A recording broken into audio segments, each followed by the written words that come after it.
Hey guys, and welcome back to another video. I know I said that I wasn't gonna post a video until I started preparing my Thanksgiving feast, but I received a package today and I thought I'd share it with you guys. I actually was not expecting this. It was sent to me by my airline, my manager at my airline, my flight service manager, and it was a very pleasant surprise. I was not expecting this at all. And look, it still hasn't been opened. So just so you guys know, I wanted to share this with you. Alright, so it's one of these little things. Let's see.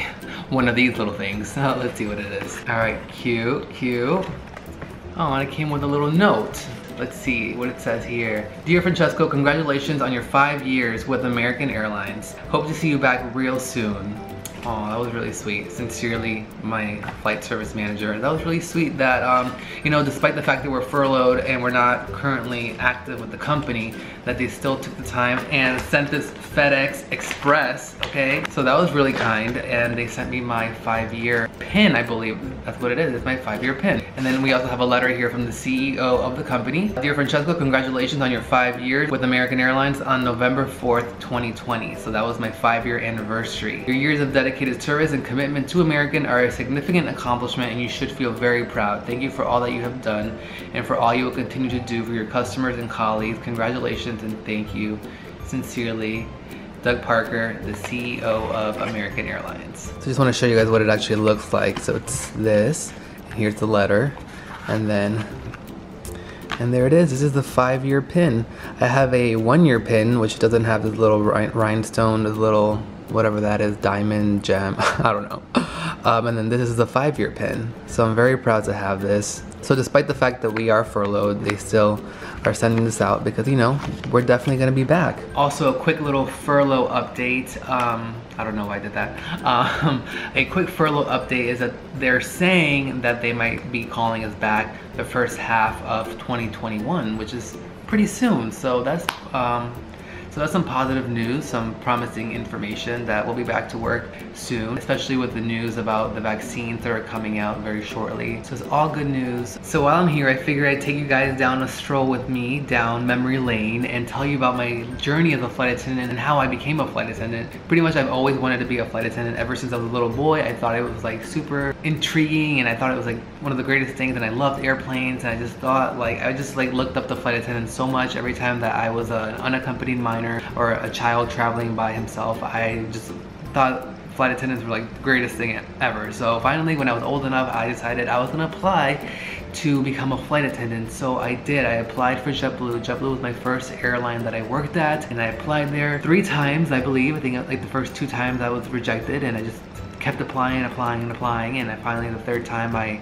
got hired, and I was just so excited to go to my first ever flight attendant training. Flight attendant training was just so exciting, and I remember meeting a lot of new friends. I remember being just so excited about the new material, you know, learning CPR. I just had the best time in training. That flight attendant training for JetBlue was 3.5 weeks, which was fairly quick, and I remember my first ever working flight was a Boston to Seattle, because I was based in Boston. So I went up to Boston and I knew nothing about Boston. And we graduated in February, so Boston in February is super cold, and I remember just getting a crash pad with my friend Monica, and we ended up renting a room from a guy who worked for the Postal Service. He was a postman, and he lived by himself, and he had his own apartment, and he had an available room. We remember showing up there and just being so cold, and the room not having any heating, and just the house smelling like cigarettes, and this man had cats. And it was a very awkward situation, but we'll never forget that. It was quite the experience of leaving the state that I was used to living in, which was Florida, and just going up to Boston and just being in the cold. It was such a crazy time. But anyways, my first working flight ever was a flight from Boston to Seattle, and that flight is like 6 hours. So mind you, this was a red-eye turn. So Boston to Seattle was like 6 hours. So it was one flight there, drop off the passengers, and then turn around and come right back. So it was almost like a 12 to 13 hour day. The flight departed at like 5 or 6 p.m. and we ended up returning back to Boston by 5 or 6 a.m. the next morning. So it was a very, very, very, very exhausting trip, to say the least. I definitely was not prepared for it. I didn't know what a red-eye turn was. I didn't know how exhausting it would be, but I'll never forget that flight. So finally I was at JetBlue. I worked there for 7 years, made tons of friends, And then finally, my 7th year, I decided to go work for a legacy airline, my airline that I'm currently with now. And that flight attendant training was 6.5 weeks, and I had even more fun there. The reason I left my old airline because I wanted to work on bigger airplanes. I wanted to work international routes and go to Europe, and you know, wanted to serve meals on a plane, and I wanted to work on a cart because when I worked for JetBlue, they did not have beverage carts, which to me, it was one of the things that made a flight attendant, the beverage cart. So those were all reasons that I left JetBlue and went to a legacy carrier. Back to training. Training was a great time. Part of the training is that you're required to jump down a slide, and the slide that we jumped down was the 767. So here's a video from that.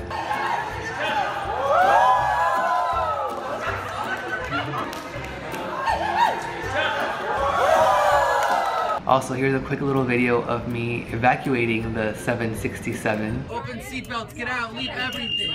Open seatbelts, get out, leave everything. Move, move, move. Did not inflate. Good ramp slide. Come this way, leave everything.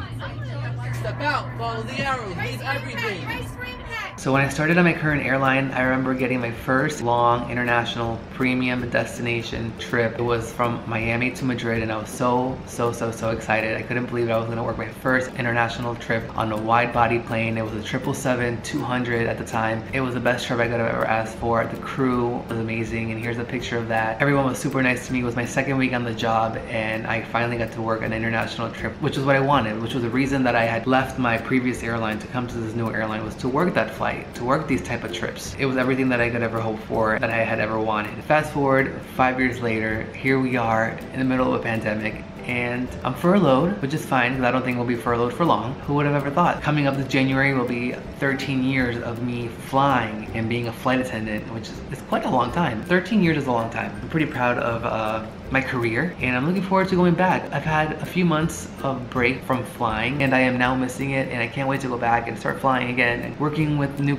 people and going international again and going back to my grocery stores in London and Barcelona and Madrid and all those things that I used to love doing. And I'm so looking forward to going back and doing all that. But yeah, guys, I just wanted to share that quick little trip down memory lane with you guys. I don't know if you guys knew about my flight attendant journey, but that is it. If you guys have any questions, let me know in the comments down below. If you're new here, please subscribe. As soon as I get back to working and flying, I'll be sure to bring more flight attendant vlogs to you guys, but for the time being, it's gonna be tons of cooking vlogs, Disney vlogs, and holiday vlogs. So just bear with me, because as soon as we go back to flying, I will definitely be making some more flight attendant vlogs. Again, if you're new here, please subscribe, leave this video a thumbs up, and I'll see you guys on the next video. Bye.